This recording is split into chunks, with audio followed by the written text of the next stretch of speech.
Well, that part one clipped at just the right time here. Again, we're now at part two of this. This is, again, Christine Hayes, Yale biblical scholar in comparative religions. And we're looking at stories through, and now we've gotten just pretty much to Exodus here. And I just showed you in the last one at the very end of it and got it in right before it clicked on me, the reveal on the ancient Hyksos and how their names correlate to biblical people and where that probably came from whenever they were attaching everything all together. But they changed the timeline slightly to try to defray from the idea that it was the Hyksos in the first place. And now we go on from here and show you some more reveals and more things that I keep interjecting. So it's possible that the pharaohs of the Hyksos dynasty might have favored other Semites. They might have allowed them to enter in times of famine and to dwell in the land of Goshen, which the Bible says the Israelites lived in the land of Goshen. So that Joseph, a Semitic foreigner, could be elevated to an important post, the post of governor, is a little less surprising if we suppose there was a Semitic regime. In the 16th century, the native Egyptians, who were smarting and smoldering under the humiliating foreign rule of the Hyksos, finally succeeded in rising up and driving them out and reestablishing a native Egyptian dynasty. So some scholars have speculated that that's the historic reality behind the statement in Exodus 1, verse 18, that a new pharaoh who knew nothing of Joseph and what he had done for Egypt began to oppress the Hebrews. The feeling is that the establishment of a new native Egyptian dynasty might have led to the enslavement of any remaining Semites or Semitic outsiders, and that would include, of course, the Hebrews. So this would only start, though, the captivity thing, which didn't seem to last any bit of time, so they can add up those numbers. And of course, it's an inflated number, and in a lot of ways, it looks like these people are trying to claim a pitiful start or an existence, that they came from a people that didn't have anything when all these other people had cool stuff. But God favored the meek in this situation, and it brought them up out of it. Although, looking at it more importantly, it seems to be a derived thing that we've really gotten stronger and stronger, almost like distilling alcohol, and got to this point here. Once we look into how all these other religions bind into one, and the best of those religions, hopefully, is taken into account and pulled into it, and what it becomes distilled at that point. It could be beef broth, it could be potatoes, it could be potatoes in beef broth with meat, and oh my God, here comes the good stew. And it's what it ended up becoming, is this one congealed form. Let's continue. In all probability, anyone who was associated with the hated occupying regime would be treated poorly, and it all seems to fit. Somewhat, Well, yes. There's a problem with this theory. The Bible itself contains very contradictory statements regarding the length of the Israelites' stay in Egypt. So, the Bible contains contradictory statements. Can't have been somebody saying that, but in reality, I found 277 myself, but we'll just continue. Just to where, like there's two places in the Bible where it tells you a story, and one of them says there were 16, the other one says there was 12. One of them says it was this, one of them said it was that, and it keeps changing and stuff over time, and then order of certain things happening sometimes, a bunch of different discrepancies. There's guys that have looked into this and just seen hundreds of them, but everybody says, oh, it's just all perfect and everything. Well, they're not looking into it the way that somebody that would really try to break it down would see. Exodus 6, verses 16 to 20, says that the Israelites were there for only 4 generations, maybe 80 years, from Levi to Moses. Levi was a great-grandfather of Moses. That's strange, isn't it? And of course, the Levi goes with the Levites. The Levites are the Levitical priests. A Levi is a conical pointed hat like you see on all of the Phoenician stuff, and the Phrygians, and again the Sakasuni, and all of the Proto-Indo-Europeans we were looking at, and these pointy witches' hats, which are pretty much taken out of the situation now, but they had these. Levi is the name of that pointy hat. And so we can kind of see a correlation, and how the Levites were supposed to be some people that were part of the Hebrews, but the Levites were actually the ruling priestly class of the whole Levant, and not just those one people there. And yeah, they were over them, trying to teach them the religion of the area, which contains El. And in your Bible, they just say El, oh, it just means God. But the strange thing is everyone around them has a god that his name is El, and it's pretty easy to see where that comes from. And of course, it's a Canaanite Phoenician worship and Israel, and it's the warrior star of God. And then you have these warrior class people and stuff, and the Israelites and the Jews we see today are not necessarily a warrior class, right? But there was one, and it wasn't necessarily those people. And so, who was what and what was who? It's hard to pull it all apart, but then again, we can. So only 4 generations, which would mean an arrival in Egypt a long time after the Hyksos, not 430 years. And we don't even know whether migration occurred in the Hyksos period, so what we have really is only a hypothesis.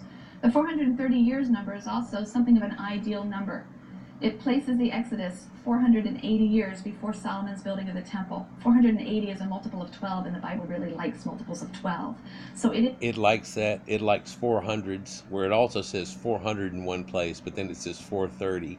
And that's another number that has a symbology with it, trying to peg a number like she's telling you there. All these symbolic numbers, and it's always 40 years, 40 years, 40 years. Couldn't have been 37. It's got to be 40 years. Everything's 40. He wandered for 40 days in the desert, 40 days and 40 nights, 40 years. Is an ideal number. It's the kind of number that crops up a lot in biblical chronologies, which makes it suspect for other sorts of reasons as well. Like what I just said. So the Hyksos theory is one that got people very excited for a while, but is really not well supported.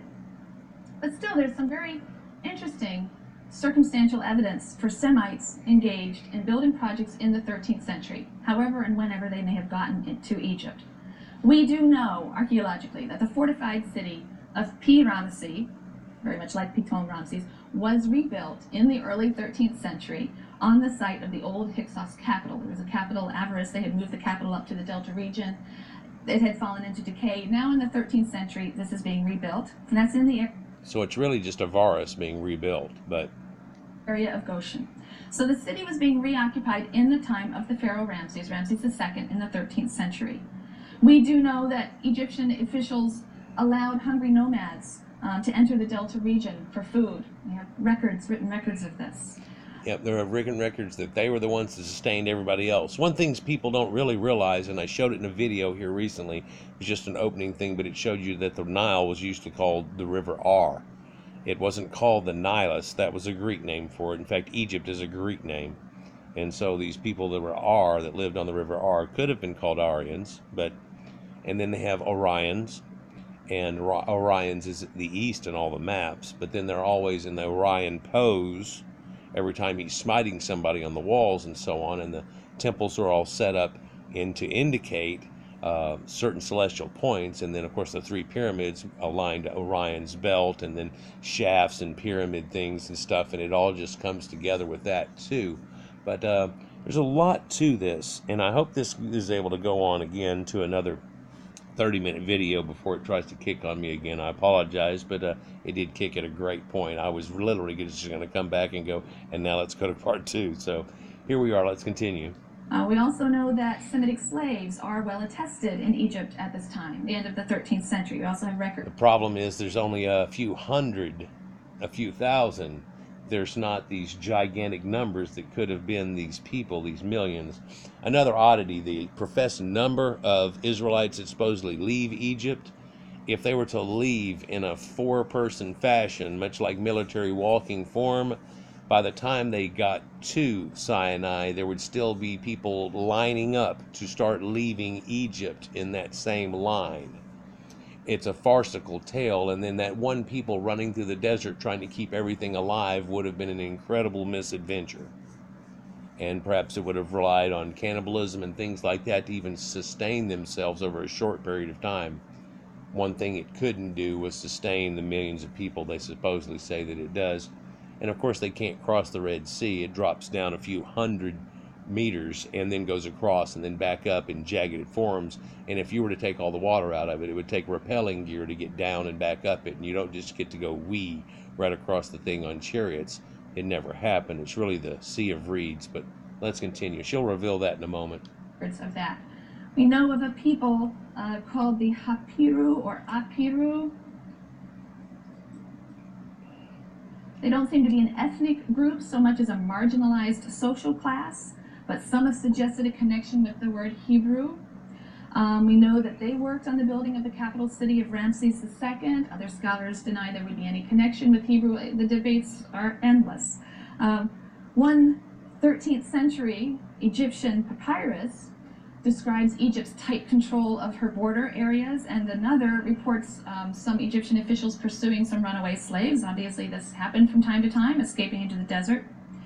The Exodus story also contains many Egyptian elements. The names, Moses, Aaron, Pinchas, these are all Egyptian names. Moses is simply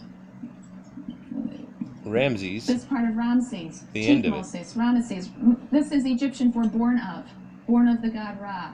The name Moses is an Egyptian name. Moses is supposed to have been born or come from the water. Well, where does that come from? Which language group is it? Well, it's all Proto-Indo-European languages, so it fits kind of in together. But Moshe and Moses, that's an Egyptian style. That's not their style of writing. Well, Moses was raised in Egypt and everything, and he got his name given by that. Yeah, okay. So, yeah, there's correlation there. What about Yaqub and all those things I just showed you in the last video? Is that, okay? Well, Egypt runs into the Nile Delta, and the Nile Delta runs into these people that are right there, right attached up to it. And, of course, they were subjected up under them. So, something really makes a lot of sense, and the Bible doesn't seem to fit exactly, but it's what it's talking about. So, none of this, of course, corroborates the specific details of the biblical story. Nope. There's no Egyptian record of the biblical Moses, no record of plagues, no record of the defeat of Pharaoh's army. There is a lot of circumstantial evidence, and some scholars think that lends plausibility to a story of slaves working on building projects who escaped from Egypt at this time. And if there's any historical basis to the Exodus, then the most plausible time, the most plausible backdrop would be the 13th century BCE. Some scholars assume there's a historical memory behind the elaborate and dramatic story of a miraculous redemption by God. Why would you invent a hero, a national hero who's entirely Egyptian and has an Egyptian name? Why would you invent a myth of origins in which your ancestors are slaves? Nevertheless, as I emphasized earlier in the patriarchal stories, in the end, we are dealing here with sacred history. We're dealing with a highly embellished and theologically interpreted myth of origins for a... See, so why would you start yourself as having been up under somebody who was the major society around there and stuff? It wouldn't be the origin of where those people came from, no matter what. No matter what, it wouldn't be the origin of that. Well, we look at the Bible, and really it does say they go back, and then they were the Sumerians, and then they left. Or Abraham just pooped popcorn, turns into these millions, or was there more than one person that came over at that time, and he's symbolic of that movement? Right? Let's continue. Nation.